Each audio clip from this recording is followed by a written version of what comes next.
औरंगजेबाची कबर शासनाने लवकरात लवकर काढावी. बजरंग दलाची औरंगजेबाच्या कबर विरोधात तीव्र भूमिका.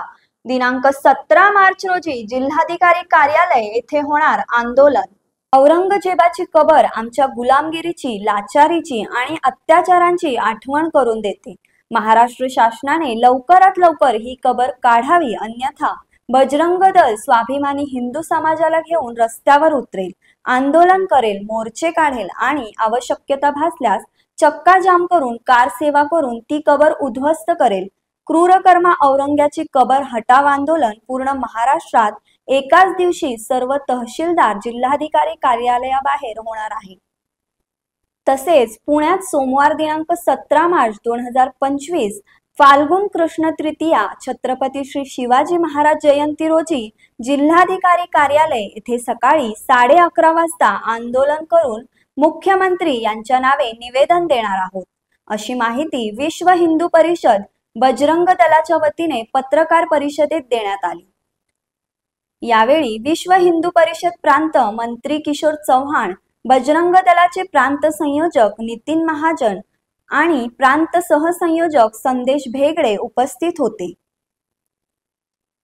किशोर चव्हाण म्हणाले, आपले संपूर्ण आयुष्य दगाबाजी, विश्वासघात व हिंदू द्वेष यात घालवणारा, आपल्या सख्या भावांचे खून करणारा, बापाला कैदेत टाकणाऱ्या, काशी विश्वनाथ, मथुरा, सोमनाथ मंदिरे फोडणारा, छत्रपती संभाजी महाराज यांचा 40 दिवस छळ करणाऱ्या औरंगजेबाची कबर म्हणजे त्याने केलेल्या क्रूर आणि अन्यायाला प्रोत्साहन देण्यासारखे आहे.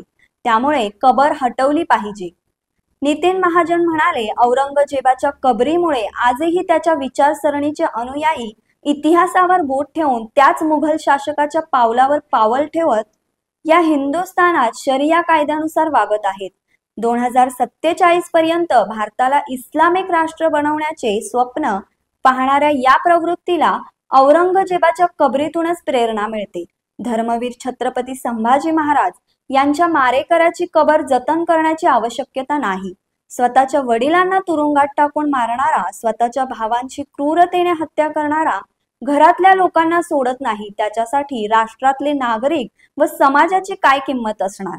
अशा राष्ट्रघातकी, क्रूर आणि हिंसाचारी प्रवृत्तीच्या औरंग्याचा करावा तितका निषेध कमी असेल, असे नितीन महाजन यांनी म्हटले आहे. अशाच विशेष घडामोडींसाठी आमच्या YouTube चॅनलला सबस्क्राईब करा, फेसबुक पेजला लाईक करा आणि इन्स्टाला फॉलो करा. नमस्कार, आपण पाहताय लोकसंदेश न्यूज आणि मी स्मिता यादव. पाहूयात काही विशेष घडामोडी.